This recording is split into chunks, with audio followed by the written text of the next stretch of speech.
पिता पुत्र आत्मा नाम रे आमेन। आपण समस्त को जय जेसु हमें प्रार्थना करिबा। नमस्ते मरिया निग्रह पूर्ण प्रभु तुमरी संगे नारीगण मतरे तुम्हें धन्य एवं धन्य तुम गर्भफल जीशु। ओई परमेश्वर माता पुण्य मरिया आंबे माने पापी आंबमान निमंते वर्तमान ओ आंबान मरण समय निवेदना कर। कृष्णगढ़ मोर स्नेहर भाई भाई मैंने मुझे समस्त को यही दैनिक आहार प्रोग्राम को मु स्वागत जनावि। आज हूँ मार्च मास 24 तारीख गुरुवार दिन। आज सुसमाचार जोहन लिखित सुसमाचार 8 अध्याय 51 रु 59 पर्यंत आमे शुणी आमे ध्यान करवा। सत्य सत्य मु तुम मान को कहे जे मोर वाक्य पालन करे से कदापि मृत्युवरण करिब नहीं। जिहुदी माने तांको कहले वर्तमान आमे जानिचु तुमे जने भूदापिष्ट अब्राहम मृत्युवरण करिअछंती एवं सेहीपरि प्रवक्ता माने मध्य तथापि तुमे कह जे मोर वाक्य पालन करिब से कदापि मृत्युवरण करिब नहीं। तुमे कौन आम पिता अब्राहम ठारू महान से मृत्यु भोगिले प्रवक्ता माने मध्य मृत्युवरण कले तुमे निजकू किए बोली दाबी कर। यीशु कहले मु जदि निजकू गौरवान्वित करे तबे मोर गौरव मूल्यहीन। वास्तव में मोर पिता मते गौरवान्वित करती ताहांकू तुमे माने आमर ईश्वर बोली कही थाओ। तुमे माने ताहांकू न जानले सुधा मु तांकू जाने। मु जदि कहबी मु तांकू जाने नहीं ताहले मु मध्य तुम परी जने मिथ्यावादी हेबी। किंतु मु तांकू जाने एवं तांकर वाक्य पालन करे। तुम्बे माने पिता अब्राहम तुम मानकर पिता अब्राहम मोर दिन देखिबा आशारे उल्लसित होइतिले से ताहा देखिले एवं आनंदित हेले। एथिरे यहूदी माने तांकु कहले तुमर बयस 50 मते होई नहीं तुमे अब्राहम को देखिच। यीशु सेमानकु कहले सत्य सत्य मु तुम मानकु कहे अब्राहम को पूर्वरु मु अछि। एथिरे सेमाने तांकु मारिबा पाई पत्थर उठाइले किंतु यीशु गोपनरे मंदिर बाहरी चलीगले। प्रभुंर सुसमाचार। हे प्रभु जीशु ख्रीष्ट तुम प्रशंसा है। कृष्णगढ़ मोर स्नेहर भाई भाई मैंने आज सुसमाचार प्रभु जीशु ख्रीष्ट कहते जो मैंने तांकर वाक्य पालन करती से माने कदापि मृत्युवरण करेंगे नहीं। आउ जीशु जो मैंने जीशुर चारिआडे थिले सेमाने यही कथा को बुझी पारे नहीं।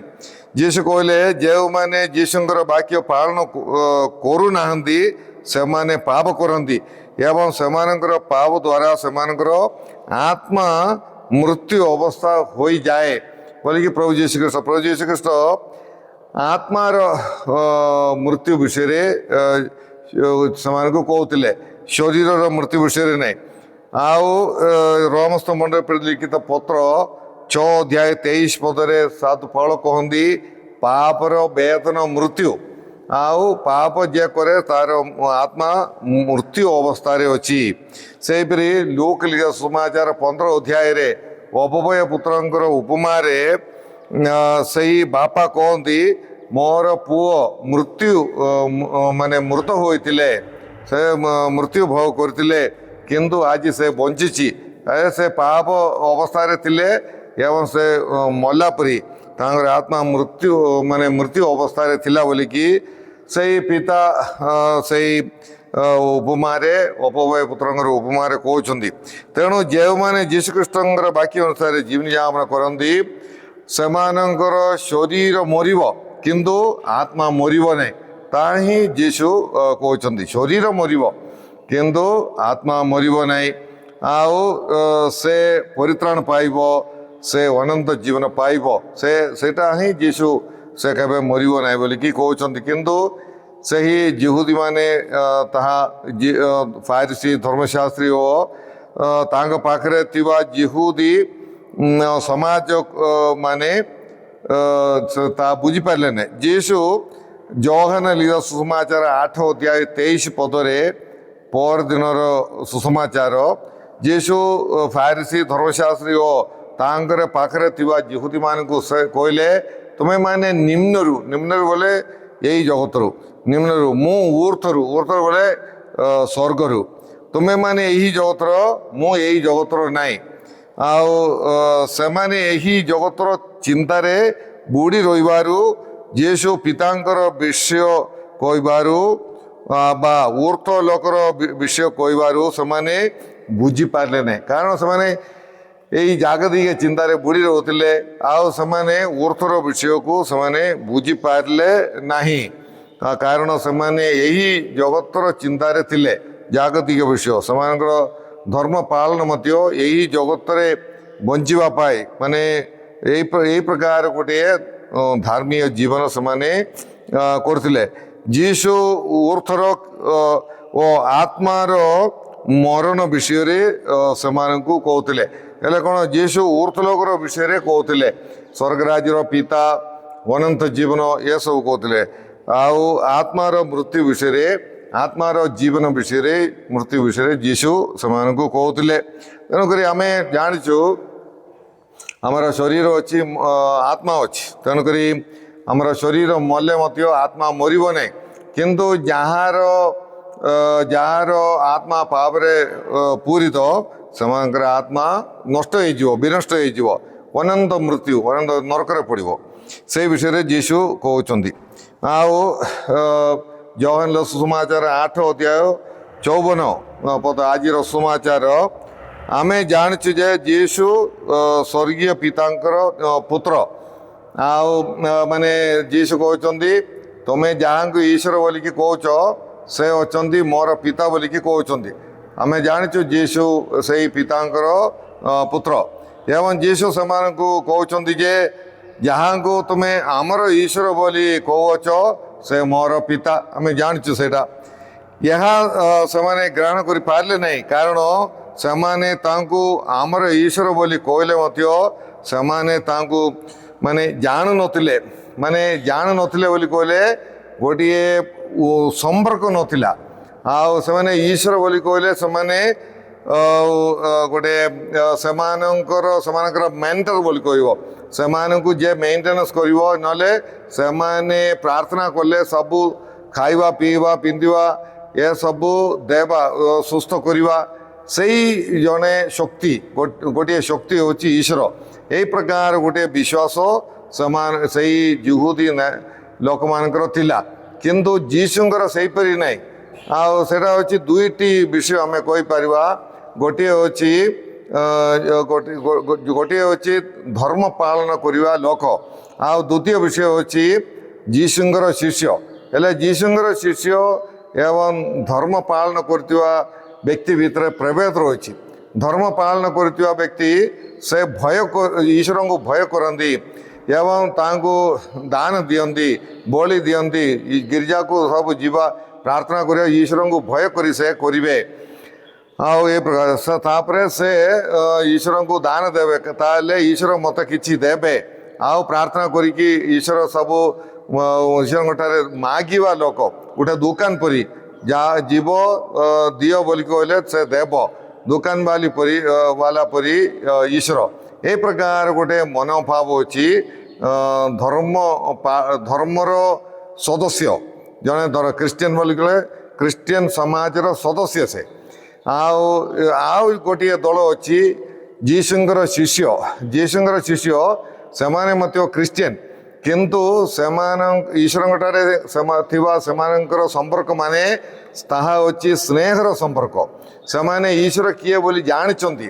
ଈଶ୍ୱର ଅଛନ୍ତି ସେମାନଙ୍କ ପାଇଁ ସ୍ନେହମୟ ପିତା, ଏବଂ ସେମାନେ ଈଶ୍ୱରଙ୍କଠାରେ ଏକ ହୁଅନ୍ତି, ସ୍ନେହରେ ଏକ। ସେମାନେ ଈଶ୍ୱର ସେମାନଙ୍କର ପିତା ହୋଇଥିବାରୁ ସେମାନେ ଈଶ୍ୱରଙ୍କର ସନ୍ତତି, ଏବଂ ସେମାନେ ଈଶ୍ୱରଙ୍କ ପାଇଁ ନିଜର ଜୀବନ ମଧ୍ୟ ସ୍ନେହରେ ତ୍ୟାଗ କରିବେ।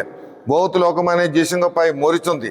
ଆମେ ଯେତେବେଳେ ଏହି ସମାଚାର ଶୁଣୁଛୁ, ସେତେବେଳେ ମଧ୍ୟ ଯୀଶୁଙ୍କ ପାଇଁ ବହୁତ ଲୋକ ମରିଯାଉଛନ୍ତି, ଆଉ ପ୍ରତ୍ୟେକ ମୁହୂର୍ତ୍ତରେ ମରିଛନ୍ତି। କାରଣ କ'ଣ? ସେମାନେ ଈଶ୍ୱରଙ୍କୁ ପ୍ରେମ କରନ୍ତି। ଈଶ୍ୱର ସେମାନଙ୍କର ବାପା, ଆଉ ବାପା ସଙ୍ଗେ ସେମାନେ ଏକ, ସ୍ନେହରେ ଏକ। ତେଣୁକରି ସ୍ନେହରେ ସେମାନେ ସେମାନଙ୍କର ଜୀବନ ମଧ୍ୟ ସବୁକିଛି ତ୍ୟାଗ କରିବା ପାଇଁ ସେମାନେ ପ୍ରସ୍ତୁତ। ତେଣୁକରି ମାନେ ଏବେ କ'ଣ ଅଛି, ଯୀଶୁ ମୁଁ ମୋର ପିତାଙ୍କୁ ଜାଣେ, ମୁଁ ଈଶ୍ୱରଙ୍କୁ ଜାଣେ ବୋଲି କହିଲେ କ'ଣ, ସେ କିଏ? ସେ ଅଛନ୍ତି, ସେ ମୋର ବାପା, ସ୍ନେହମୟ ବାପା ବୋଲି ମୁଁ ଜାଣେ, ତାଙ୍କୁ ସେ ଅନୁଭବ କରୁଛନ୍ତି। ଆମେ ମଧ୍ୟ ଈଶ୍ୱରଙ୍କୁ ଜାଣିବାର ଅଛି, ଈଶ୍ୱର ସ୍ନେହମୟ ବାପା ବୋଲି ଆମେ ଚିହ୍ନିବାର ଅଛି। ଏବଂ ପିତାଙ୍କ ପାଇଁ ଆମେ ମଧ୍ୟ କିଛି ନା କିଛି ତ୍ୟାଗ ସହିବାର ଅଛି। ତାଙ୍କର ଇଚ୍ଛା ଅନୁସାରେ ଆମେ ଜୀବନ ଯାପନ କରିବାର ଅଛି। ଯଦି ତୁମେ ମୋତେ ସ୍ନେହ କରିବ ତାହେଲେ ତୁମେ ମୋର ଆଜ୍ଞା ପାଳନ କରିବ ବୋଲିକି ଜନ ସୁସମାଚାର 14 ନା 15 ଅଧ୍ୟାୟରେ ପ୍ରଭୁ ଯୀଶୁଖ୍ରୀଷ୍ଟ କହନ୍ତି। ତେଣୁକରି ଆମେ ଈଶ୍ୱରଙ୍କୁ ଜାଣିବା ପାଇଁ ଆମେ ଚେଷ୍ଟା କରିବା। ଈଶ୍ୱରଙ୍କୁ ଜାଣିବା ଆମ ପାଇଁ ଗୁରୁତ୍ୱପୂର୍ଣ୍ଣ। ଈଶ୍ୱରଙ୍କୁ ବାପା ବୋଲି ଚିହ୍ନିକି ତାଙ୍କର ପୁଅ ଝିଅ ସନ୍ତାନ ସନ୍ତତି ପରି, ପୁଅ ଝିଅ ପରି ଜୀବନଯାପନ କରିବା ନିତାନ୍ତ ଆବଶ୍ୟକ। ଯୀଶୁଙ୍କର ଶିଷ୍ୟ ହେବାର ଅଛି ଆମେମାନେ ସମସ୍ତେ। ଆଉ ଗୋଟେ ବ୍ୟକ୍ତିଗତ ସମ୍ପର୍କ ଆମର ତାଙ୍କଠାରେ ଆମର ଥିବାର ଅଛି। ଆଉ ଯୀଶୁ ତାଙ୍କୁ ଜାଣେ ଏବଂ ତାଙ୍କର ବାକ୍ୟ ପାଳନ କରେ। ମାନେ ଯୀଶୁ କହିଲେ ମୁଁ ତାଙ୍କୁ ଜାଣିଛି ଏବଂ ତାଙ୍କ ବାକ୍ୟ ମୁଁ ପାଳନ କରୁଛି। ଈଶ୍ୱରଙ୍କୁ ଜାଣିବା ଲୋକ, ଈଶ୍ୱରଙ୍କୁ ସ୍ନେହ କରୁଥିବା ବ୍ୟକ୍ତି, ସେ ଈଶ୍ୱରଙ୍କର ଆଜ୍ଞା ଅନୁସାରେ, ବାକ୍ୟ ଅନୁସାରେ ଜୀବନଯାପନ କରିବାର ଅଛି। ଆଉ ସେମାନେ ଲାଷ୍ଟ ପଦରେ ଆମେ ଦେଖିଲୁ, ସେମାନେ ଯୀଶୁଙ୍କୁ ପଥରରେ ମାରିବା ପାଇଁ ସେମାନେ ଚେଷ୍ଟା କଲେ, କାରଣ ଯୀଶୁ ଈଶ୍ୱର ନିନ୍ଦା କଲେ, ଈଶ୍ୱରଙ୍କର ସମାନ ହେଲେ। ମୁଁ ଆଉ ପିତା ଏକ, ମୁଁ ଆଉ ଈଶ୍ୱର ଏକ ବୋଲିକି ସେ କହିଲେ। ଆଉ ଆମେ ଜାଣିଛୁ ଯୀଶୁ ଅଛନ୍ତି ଆବ୍ରାହାମଙ୍କର ପୂର୍ବରେ ମୁଁ ଅଛି ବୋଲି ଯୀଶୁ କହୁଛନ୍ତି। ତାର ଅର୍ଥ କ'ଣ? ଯୀଶୁ ଅନାଦି ଅନନ୍ତ ଈଶ୍ୱର, ଆଉ ସେ ପୂର୍ବରେ ଥିଲେ, ସେ ଅନାଦି କାଳରୁ ଅଛନ୍ତି ବୋଲିକି ଯୀଶୁ ନିଜକୁ ଦାବି କରିବାରୁ ତୁମେ ଈଶ୍ୱର ନିନ୍ଦା କରିଛ ବୋଲି ତାକୁ ମାରିବା ପାଇଁ ସେମାନେ ପଥର ମାରିଲେ। କିନ୍ତୁ ଆମେ ଜାଣିଛୁ ପିତା ପରମେଶ୍ୱରଙ୍କର ଅନୁମତି ବିନା କେହି ଖ୍ରୀଷ୍ଟ ଶିଷ୍ୟଙ୍କୁ ଛୁଇଁ ପାରିବା ନାହିଁ। ତେଣୁକରି ଆମର ଜୀବନରେ ମଧ୍ୟ ସେଇ ପ୍ରକାର ଆମେ ଭୟ କରିବା ନାହିଁ। ଈଶ୍ୱରଙ୍କର ଯେତେବେଳେ ଯୋଜନା ଅଛି ଆମର ମୃତ୍ୟୁ ପାଇଁ, ସେତେବେଳେ ହିଁ ଆମେ ମରିବା। ପ୍ରିୟ ଭାଇ ଭଉଣୀ, ତେଣୁକରି ଆମର ଜୀବନକୁ ମଧ୍ୟ ପ୍ରଭୁଙ୍କଠାରେ ସମର୍ପଣ କରିବା। ଯେଉଁ ମରଣ ପର୍ଯ୍ୟନ୍ତ ଆମେ ଯୀଶୁଙ୍କର ନିଜର ହେଇକି ଜୀବନଯାପନ କରିବା ପାଇଁ ଆମେ ଈଶ୍ୱରଙ୍କର ସନ୍ତାନ ସନ୍ତତି ପରି ଜୀବନଯାପନ କରିବା ପାଇଁ ଆମେ ଚେଷ୍ଟା କରିବା। ଆମେ ପ୍ରାର୍ଥନା କରିବା। ହେ ପ୍ରଭୁ ପରମେଶ୍ୱର, ଆଜିର ସମାଚାର ପାଇଁ ଆମେ ତୁମକୁ ଧନ୍ୟବାଦ ଦେଉଅଛୁ। ହେ ପ୍ରଭୁ, ତୁମେ ଆମ ସମସ୍ତଙ୍କର ପିତା, ଆମେ ସମସ୍ତେ ତୁମର ସନ୍ତାନ ସନ୍ତତି। ହେ ପ୍ରଭୁ, ତୁମକୁ ଅଧିକରୁ ଅଧିକ ପ୍ରେମ କରି ତୁମର ଇଚ୍ଛା ଅନୁସାରେ ଆଜ୍ଞା ଅନୁସାରେ ଜୀବନଯାପନ କରି ଆମକୁ ପରିତ୍ରାଣ ପାଇବା ପାଇଁ ଆମ୍ଭମାନଙ୍କୁ ତୁମେ ସାହାଯ୍ୟ କର।